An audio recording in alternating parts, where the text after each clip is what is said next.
Good afternoon student. Electrical and engineering material lecture number 32 है आज आपका। आज के लेक्चर में आपको इस चैप्टर का एक नया टॉपिक बताया जाएगा जो है इंसुलेटिंग मटेरियल। हम लोग अभी तक इंसुलेटिंग मटेरियल जो आपका चैप्टर है इंसुलेटिंग मटेरियल, इसके बारे में हम लोग पढ़ रहे थे। तो इसमें हम लोग जो जो चीज़ें पढ़ते चले गए हैं वो आपको बता दे रहे हैं क्या क्या चीज़ें हम लोगों ने पढ़ ली है। ठीक है, इंसुलेटिंग मटेरियल्स क्या क्या होते हैं, क्या चैप्टर के अंदर क्या क्या चीज़ें, इंट्रोडक्शन है, इलेक्ट्रिकल प्रॉपर्टीज़ हो गई, मैकेनिकल प्रॉपर्टीज़, सारी चीज़ें हैं। जिसमें हम सबसे पहले जिस चीज़ को पढ़ रहे थे वो आपकी क्या थी, अपडेशन बाद प्लास्टिक प्रोसेसिंग मेथड। हम लोग जिसको पढ़ रहे थे वो था हमारा प्लास्टिक प्रोसेसिंग मेथड। इसी मेथड के अंदर आपका आता है मोल्डिंग, कि किसी प्लास्टिक की मोल्डिंग किस तरीके से की जाती है और एक प्लास्टिक का जो इक्विपमेंट है आपका, जो भी सामान है आपका, वो कैसे बनाया जाता है। तो इसके बारे में हम लोग डिटेल्स कर रहे थे। इसमें 3 तरीक़ों को अपनाया जाता है। पहला जो तरीका है वो आपका है इंजेक्शन मेथड। पहला तरीका जो आपका प्रोसेसिंग का, प्लास्टिक प्रोसेसिंग मेथड का, वो है आपका इंजेक्शन मेथड। इस मेथड के अंदर जी किसका हम क्या यूज़ करते हैं वो हम बता दे रहे हैं। देखिए यहाँ पे लिखा है primary of processing of technology. जो आपकी ये है, उसमें पहला मेथड जो आता है आपका प्लास्टिक प्रोसेसिंग का, उसमें आता है आपका इंजेक्शन मेथड। इस मेथड के अंदर क्या करते हैं, ये आपका स्ट्रक्चरल है जो हमको इंडस्ट्री में दिखता है, प्लास्टिक का जब हम कोई इक्विपमेंट बनाते हैं तो उसका दिखता है। तो ये सबसे अधिक यूज़ किया जाता है इंजेक्शन मेथड को। इसमें क्या होता है, इसमें जैसे ये आप एक बॉक्स देख रहे हैं, ये बॉक्स है, यहाँ पे लगा होता है इंजेक्शन सिलेंडर। और इसको हम क्या करते हैं, और ये जो ये आपका इंडस्ट्रियल स्ट्रक्चर है, और इसका एक फ्रंट व्यू आपको इस तरीके से आपकी बुक में दिया हुआ है जो इस तरीके से है। तो इससे एक्सप्लेन करेंगे कि कैसे क्या वर्किंग होती है। हम रॉ मटेरियल लेते हैं प्लास्टिक का सामान का रॉ मटेरियल लेते हैं और इसे होपर में डालते हैं। ठीक है, होपर में रॉ मटेरियल को डाला जाता है और पीछे जो आपका लगा हुआ है इंजेक्शन सिलेंडर, वो इसको प्रेशराइज करता है। तो ये रॉ मटेरियल क्या होता है, आगे की तरफ जाता है, आगे की चैम्बर पे जाता है, जहाँ पे लगा होता है आपका हीटिंग सिलेंडर लगा होता है।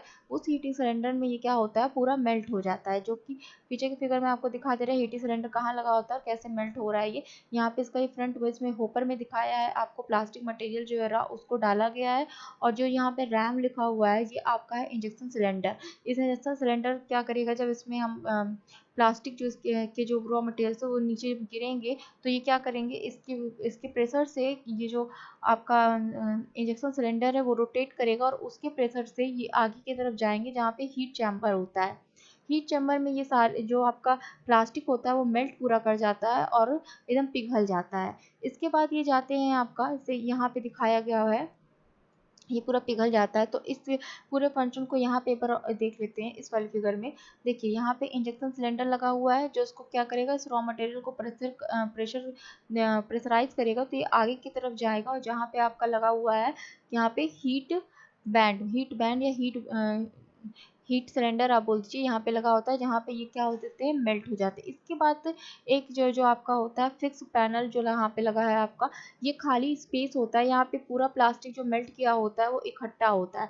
इस प्रोसेस के बाद जब इस पे और प्रेशर जाता है तो ये मोशन में आते हैं, और यहाँ पे पिन लगी होती है। ये पिन क्या करती है, इस मेल्ट प्लास्टिक को, जो खाली स्पेस में जो प्लास्टिक मेल्ट किया हुआ भर रहा है, उसको ये पिन के थ्रू ये जाते हैं मोल्डिंग चैम्बर सिलेंडर में। यहाँ पे एक जिस शेप का हमको प्लास्टिक का सामान बनाना रहता है वो लगा होता है, और उसमें ये सारी प्लास्टिक जाके फिलअप होती हैं। और इसके बाद यहाँ पे एक कोल्ड हीटर लगा होता है जो इसको लगातार कोल्ड करता है, जिससे कि वो स्टेबल हो सके कुछ देर के लिए। ये प्रोसेस बार बार होता है, और इस प्रोसेस में क्या होता है कि कोल्ड करने के लिए जो हीटर लगे होते हैं, उसको हीटर जो होते हैं इसको ठंडा करते हैं। तो कुछ टाइम तक इस मशीन को ठंडा किया जाता है, जिससे कि वो जितने भी इक्विपमेंट बन रहे हैं वो उसका जो मैन्युफैक्चरिंग का जो ढांचा आपका तैयार हो गया है वो क्या हो, आपका फिक्स्ड हो जाए। वो प्लास्टिक का जितना जो मटेरियल है वो पूरी तरीके से अच्छे से अपनी जगह पे फिक्स हो जाए, इस वजह से उसको ठंडा किया जाता है।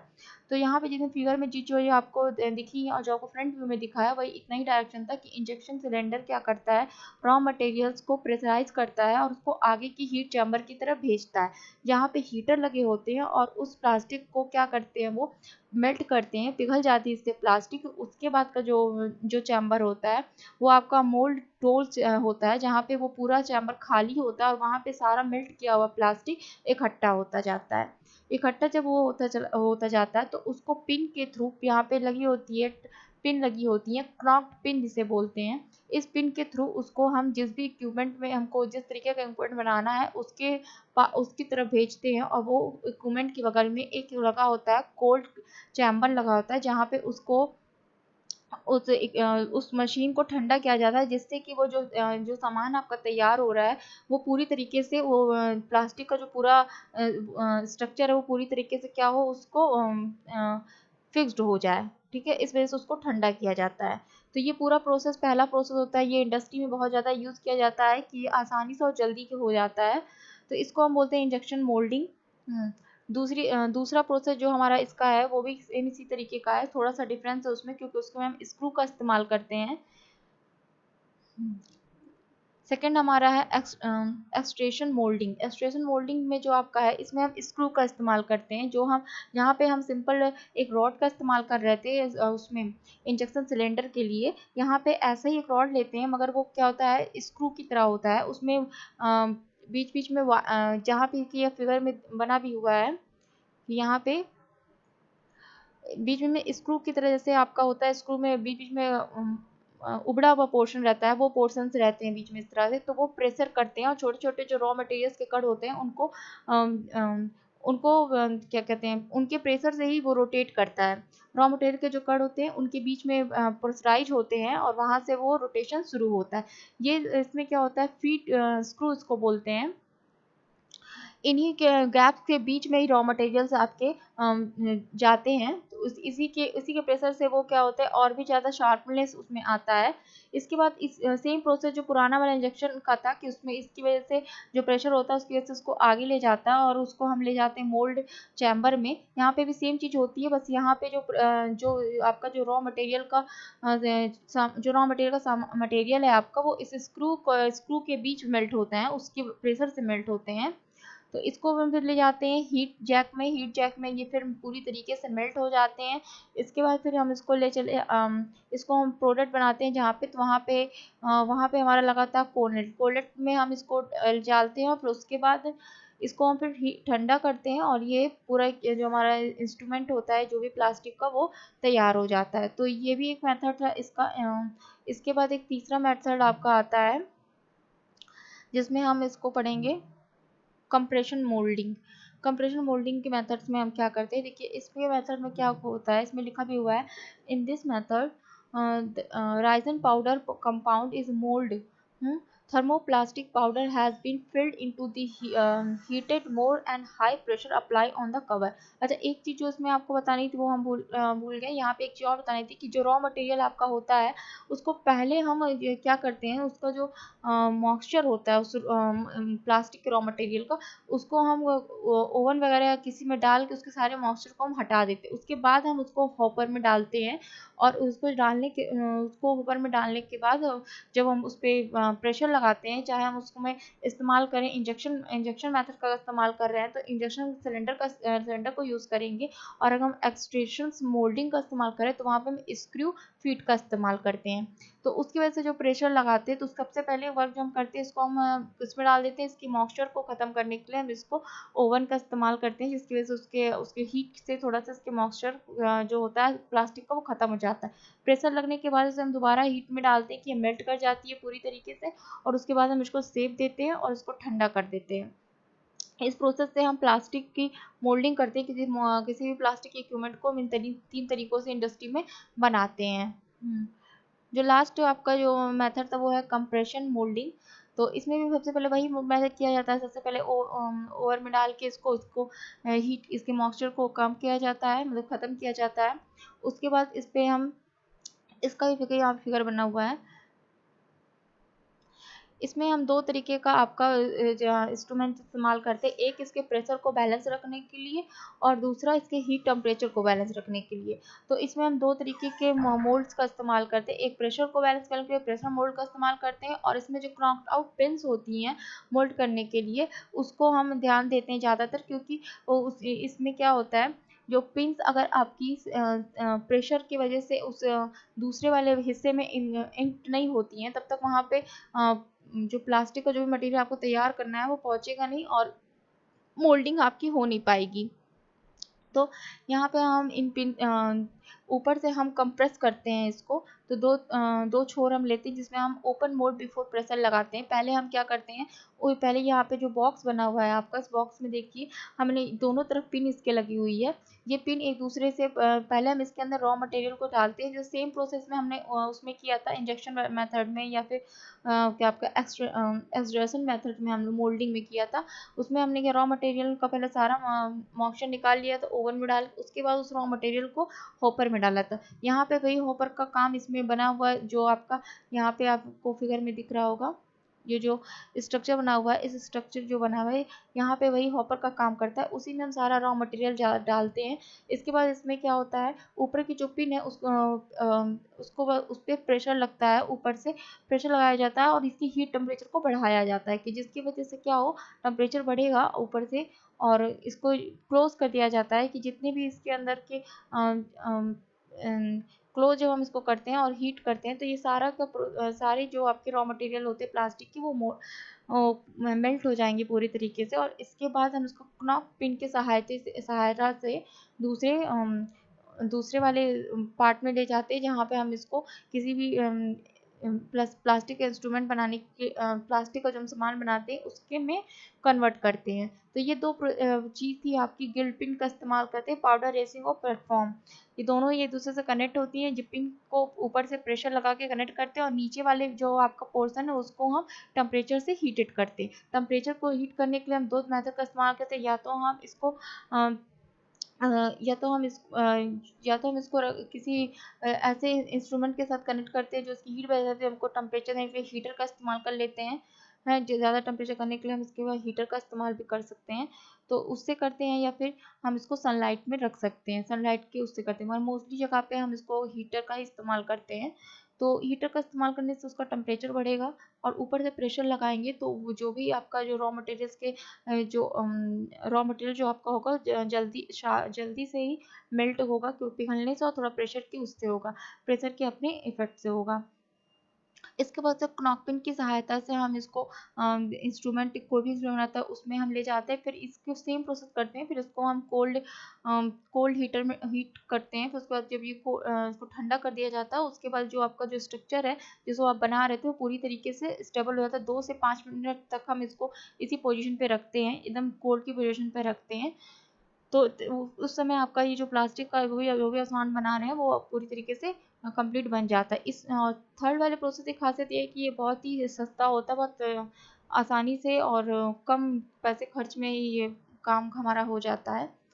इंजेक्शन मेथड का सबसे अधिक इस्तेमाल कंपनी में करते हैं, और इसका इस्तेमाल हम कंपनियों में कर सकते हैं इसका भी इस्तेमाल, और मोस्टली हम देखते हैं कि इंजेक्शन मेथड का ही इस्तेमाल किया जाता है, कि बहुत फास्ट वर्किंग होती है। इसमें क्या होता है कि इसको हम पहले क्या करेंगे, पहले हम इस इक्विपमेंट को पहले हीटेड करेंगे, बहुत ज़्यादा हीट देंगे उसको, उसके बाद ये रॉ मटेरियल को डालेंगे, फिर उसके बाद प्रेशर करके हम दो पिन को उसमें कनेक्ट करेंगे। फिर कनेक्ट करने के बाद ये इसको हम फिर क्नॉक से कनेक्ट करेंगे, फिर हम इसको दूसरे पार्ट में ले जाएंगे जहाँ पे हमको इंस्ट्रूमेंट बनाना है उसमें डालेंगे, और कोल्ड करने के लिए हम यहाँ पर कोल्ड हीटर का इस्तेमाल ना करके पाइप के ट्रेन का इस्तेमाल करते हैं, जिसकी वजह से उसके पास से गुजरने वाली जितनी भी जितना भी इंस्ट्रूमेंट है वो ठंडा होने में टाइम लेता है। बल्कि इसके पहले वाले इंस्ट्रूमेंट में हम हीट कूलर का इस्तेमाल कर लेते थे, जिससे वो आसानी से और जल्दी से ठंडे हो जाते थे। तो ये 3 मेथड आपका जो था वो ये 3 मेथड था आपका मोल्डिंग का, कि प्लास्टिक की मोल्डिंग कैसे की जाती है, और एक प्लास्टिक इंडस्ट्री में प्लास्टिक के कोई भी सामान कैसे बनाया जाता है। तो बेसिकली 3 मेथड को हम यूज़ करके बना लेते हैं। मैंने तीनों को मैंने आपको बता दिया। अब हम इसको स्टार्ट करते हैं। जो स्टार्टिंग मेथड था आपका, इसका हमने आपको यहाँ पे जो फिगर बनी हुई है आपकी फर्स्ट वाली, ये फिगर देखिए। इस फिगर में, और सेकेंड वाले फिगर जो आपका है एक्सटेंशन फिगर का, और थर्ड वाला जो आपका फिगर है ये कंप्रेशन, इन तीनों में बस एक में थोड़ा थोड़ा सा डिफरेंस है जो आपको दिख भी रहा होगा, कि जो पहला वाला फिगर है इंजेक्शन मेथड, इसमें जो आप रॉड यूज करेंगे स्मूथ होगी और शार्प होगी, और इसमें जो सेकंड वाले में आप जो रॉड यूज कर रहे हैं प्रेशराइज करने के लिए रॉ मटेरियल को, वो आप यूज कर रहे हैं स्क्रू रॉड, जिसमें कि क्या होगा, हर एक मतलब कि एक पोर्शन आपका उबड़ा उबड़ा रहेगा और उस पोर्शन में प्रेशर अधिक लगेगा, और उसी पोर्शन में जो रॉ मटेरियल आपका होगा वो ज़्यादा से ज़्यादा टुकड़ों में जाएगा। या मतलब कि अगर आप एक रॉ मटेरियल को डाल रहे हैं तो ज़्यादा प्रेशर वहाँ पे उस पोर्शन पे ज़्यादा प्रेशर लगेगा। और इसके बाद एक और इसके बाद जो थर्ड चीज़ आप इसमें देखिए, सेम प्रोसेस तीनों का सेम है, बस खाली हमको थोड़ा सा ध्यान देना है। पहले वाले में हमको स्मूथ शार्प लेना है एकदम, कोई भी उस मटेरियल का जो आपका रोलर होगा, मतलब घुमाने वाली चीज़ होगी, वो आपकी एकदम स्मूथ होगी। किसकी? इंजेक्शन मेथड वाली की। सेकंड वाला का आपका जो होगा उसमें आप स्क्रू रॉड का इस्तेमाल करेंगे, और थर्ड वाले में किसी रॉड का इस्तेमाल नहीं करना है। 2 पिन्स होंगी जिनमें प्रेशर लगाया जाएगा, ऊपर से भाप के थ्रू, या फिर टेम्परेचर को नीचे से हाई करेंगे और ऊपर से भाप के थ्रू उस पर प्रेशर लगाएंगे, जिसकी वजह से वो प्रेशराइज होकर नीचे आएगी, और वो क्या करेगी, उस मटेरियल में पूरी तरीके से दबाएगी, और जिसकी वजह से क्या होगा, आपका जो मटेरियल का जो हीट है, हीट की वजह से वो मेल्ट करता जाएगा, और उससे क्नॉकपिन की सहायता से वो दूसरे वाले तरफ जाएगा, जिसको हम क्या करेंगे, जो पाइपलाइंस हमारी लगी हुई हैं आसपास की, उसकी मदद से हम उसको ठंडा करेंगे, जिसमें कि बहुत टाइम लग जाता है हमारा। तो थर्ड वाले मेथड को थोड़ा सा कम इस्तेमाल करते हैं इंडस्ट्री में। फर्स्ट वाले को सबसे अधिक इस्तेमाल करते हैं, क्योंकि बहुत जल्दी ये प्रोसीजर को कंप्लीट कर देती है। तो 3 ये मेथड्स है, जिसको आपको समझ में आ गया होगा। और फिर से एक बार आपको इसके बाद अब हम लोग को जो चीज़ पढ़नी वो आपके natural insulating material. Natural insulating material पढ़ता है, और गैसेस इंसुलेटिंग मटेरियल, मतलब कि कुछ ऐसे गैसेस भी होते हैं जो इंसुलेशन का काम करते हैं, उसके बारे में हम लोग को पढ़ना है। और इन्हीं इंसुलेटिंग मटेरियल की हमको केमिकल प्रॉपर्टी, फिजिकल प्रॉपर्टीज, ये सब सारी चीज़ें भी पढ़ना है। तो आज आपको बस इतना ही पढ़ना था। प्रोसेसिंग के तीनों मेथड्स कंप्लीट हो गए हैं आज। तो अब हम लोग कल के लेक्चर में पढ़ेंगे नेचुरल इंसुलेटिंग मटेरियल्स के बारे में। अगले लेक्चर्स में हम लोग पढ़ेंगे। तो पिछला एक बार आपको क्विक रिव्यू कर देते हैं कि पिछला आप क्या क्या चीज़ें पढ़े हैं हम लोग। इसमें हम लोगों ने इंट्रोडक्शन में पढ़ लिया था कि इंसुलेटिंग मटेरियल्स कैसे मटेरियल्स, ऐसे मटेरियल जो करंट को पास नहीं होने देते, बस इतनी ही डिफिनेशन नहीं है। ऐसे मटेरियल्स जो इलेक्ट्रॉन की फ्लो को बैंड कर देते हैं। बैंड करते मतलब इलेक्ट्रॉन्स होते हुए भी वो फ्लो नहीं कर पाते। वजह क्या नहीं होती है?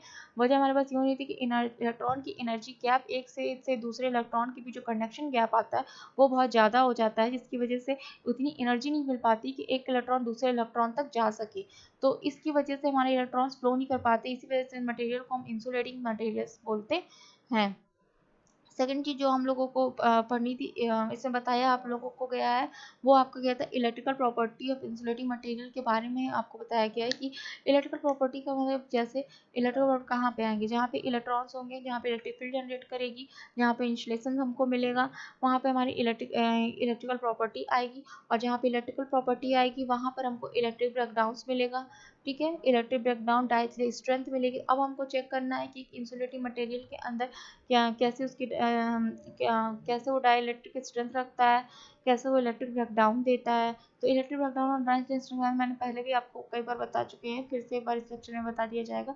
साथ ही तो इसकी आपको मैकेनिकल प्रॉपर्टी देखनी है, जो कि इंपॉर्टेंट होती है काफ़ी। इलेक्ट्रिकल प्रॉपर्टी भी बहुत इंपॉर्टेंट होती है। और जब फिजिकल प्रॉपर्टी देंगे, थर्मल प्रॉपर्टी के अंदर हम देखेंगे कि इंसुलेटिंग मटेरियल पे हम टेम्परेचर का क्या क्या इफेक्ट पड़ता है, कैसे टेम्परेचर उसका अप करेगा, डाउन करेगा, या टेम्परेचर अप डाउन करने पर उसके इफेक्ट क्या होते हैं। ये सारी चीज़ें हमको मिलेंगी किसके अंदर, थर्मल प्रॉपर्टी के अंदर। तो हम इंसुलेटिंग मटेरियल की थर्मल, अब हम बेसिक सी चीज़ आपको बता चुके हैं कि इंसुलेटिंग मटेरियल्स क्या होंगे। ऐसे मटेरियल्स होंगे जिनके अंदर इलेक्ट्रॉन्स तो होते होंगे, मगर वो क्या करेंगे, करंट को फिर भी पास नहीं होने देंगे। और वही इंसुलेटिंग मटेरियल हमारा कब इलेक्ट्रिक प्रॉपर्टी जब शो करेगा, तो उसमें अंदर वो एक फिनोमेना नया लेके कन्वर्ट हो जाता है, डाइलेक्ट्रिक ब्रेकडाउन। एक फिनोमेना जो इंसुलेटिंग मटेरियल को ही फॉलो करता है, मगर डायरेक्ट ब्रेकडाउन दे देता है। तो इलेक्ट्रिकल प्रॉपर्टी जब हमारी कंप्लीट होगी, हम लोग पढ़ना शुरू करेंगे, तो उसके अंदर एक चीज़ हम लोग ये भी पढ़ेंगे। गैसेस की अगर हम बात कर लें कि गैसेस इंसुलेटिंग मटेरियल की अगर बात करें, तो एक चीज़ और है कि ऑक्सीजन अगर हम कहीं पे कहीं कहीं हम हाइड्रोजन को इंसुलेशन में यूज़ करते हैं। हाइड्रोजन के हीलियम गैस को भी इंसुलेशन से, गुब्बारा देख लीजिए, गुब्बारा के अंदर हम हीलियम गैस भर देते हैं, तो वो ऊपर की तरफ उड़ने लगता है, मतलब ऊपर जाने लगता है। तो कुछ ऐसी गैसेस होती हैं जो हमारे इंसुलेशन का काम करने लगती हैं, इंसुलेशन का काम करती हैं। तो उन गैसेस के बारे में भी थोड़ी जानकारी लेंगे। तो आज की जो हम लोगों ने पढ़ा, जितनी चीज़ें बनाएंगे, 3 मेथड हमने पढ़ा कि प्लास्टिक को किसी इंडस्ट्री में हम कैसे बनाते हैं, क्या क्या चीज़ें उसके कैसे कैसे मेथड का इस्तेमाल किया जाता है, हम किस तरीके को इस्तेमाल करते हैं। तो 3 तरीके थे बेसिकली हमारे पास। इंजेक्शन तरीका। अब इंजेक्शन से मतलब किसी चीज को इंजेक्ट करना किसी के अंदर, यही मतलब होता है। तो उसके बारे में आपको बताया गया था। और दूसरा था कंप्रेशन मेथड, मतलब कि कंप्रेस करना, कि जो कोई गैस है उसको हम लगातार दबा रहे हैं, उसके प्रेशर को हम लगातार बढ़ा रहे हैं, तो वो आपका कंप्रेशन मेथड में आता है। कि कोई गैस है उसको हम लगातार प्रेशराइज कर रहे हैं और उसके प्रेशर को, उस प्रेशर को हम बढ़ाएंगे और नीचे से हम उसकी हीट को टेम्परेचर को बढ़ाएंगे। तो जब हम टेम्परेचर को बढ़ाएंगे एक तरफ से और एक तरफ से प्रेशर को बढ़ाएंगे, तो हमारा जो मटेरियल है टेम्परेचर की वजह से मेल्ट करेगा, प्रेशर की वजह से वो क्या करेगा, देखिए यहाँ पे हम आपको क्लियर कर दे रहे हैं थोड़ा। यहाँ पे देखिए जो कंप्रेशन मोल्डिंग है, कंप्रेशन मोल्डिंग के अंदर क्या होगा आपका, हम नीचे से इसको हीटेड कर रहे हैं कि हमारा जो मटेरियल है, मटेरियल जो रॉ मटेरियल है हमारा प्लास्टिक का, वो क्या करे, पूरी तरीके से पिघल जाए। अच्छा पिघल तो जाएगा, अब वो दूसरे क्नॉक पिन की तरफ कैसे जाएगा, उसके लिए जो ऊपर वाला जो स्ट्रक्चर है आपका, जो ये ऊपर वाला स्ट्रक्चर है, सॉरी रुकिए एक मिनट, ये वाला जो स्ट्रक्चर है, ये वाला, ये क्या करेगा, ऊपर से उसको प्रेशराइज करेगा, जिसकी वजह से क्या होगा, जो जो आपका मेल्टेड प्लास्टिक है उस पर प्रेशर पड़ेगा और वो अपना जो रीजन है उसको छोड़ के नॉक डाउन पिन की तरफ जाना शुरू करेगा। जो नॉक आउट पिन है वो क्या करेगी, वो पिन आपकी किससे जुड़ी हुई है, जो यही, एक सेकंड रुक जाइए, पेन का कलर चेंज कर दीजिए थोड़ा। ये देखिए, ये जो पिन है आपकी, ये यहाँ पे आके ये जो पिन है, ये क्या हुआ, अब इसके अंदर जब ये जाएगा, ये इसके अंदर जाएगा तो ये इसको प्रेशर देगा। तो यहाँ पे जो आपका रॉ मटेरियल है जो मेल्ट हो चुका है, फुल्ली भर चुका है, ये प्रेशराइज होगा और बाहर की तरफ निकलेगा, ये प्रेशराइज होगा और ये जो आपका नीचे लगा हुआ है क्नॉक पिन, प्रेशर करके ये इधर की तरफ जाएगा, निकलेगा, ठीक है। उसके बाद ये इस इक्विपमेंट से कनेक्टेड है, जो आपका रॉ मटेरियल है पूरा इस इक्विपमेंट में फैल जाएगा, ठीक है। उसके बाद इसको हम क्या करेंगे, वाटर की पाइपिंग से ये इसके पास से वाटर की पाइपिंग से इसको हम ठंडा करेंगे, ठीक है। जब ये ठंडा हो जाएगा, जब ये ठंडा हो जाएगा तो जो इक्विपमेंट हमारा फुल्ली फिक्स्ड हो जाएगा और पूरी तरीके से बन जाएगा। उसका जो प्लास्टिक का जो बाल्टी बना रहे हैं तो पूरी तरीके से बन जाएगी, एकदम फिक्स्ड हो जाएगी। तो ये मेथड था आपको जो हम समझा रहे थे, ये आपको कंप्रेस मोल्डिंग मेथड, ये आपका कंप्लीट हो गया है। और इसके साथ ही आपका ये जो टॉपिक था, आज का लास्ट टॉपिक था कंप्रेस मोल्डिंग मेथड का, तो वो भी कंप्लीट हो गया साथ में आपका। तो ये सारी चीज़ें आपकी वो हो गई, कंप्लीट हो गई। तो जो नेक्स्ट में हम लोग पढ़ेंगे कि आपका गैस इंसुलेटिंग गैस गैस कौन कौन सी है। तो नेक्स्ट टॉपिक में हम लोग उसके बारे में पढ़ेंगे। तो आज के लिए फ़िलहाल इतना ही, और थैंक यू।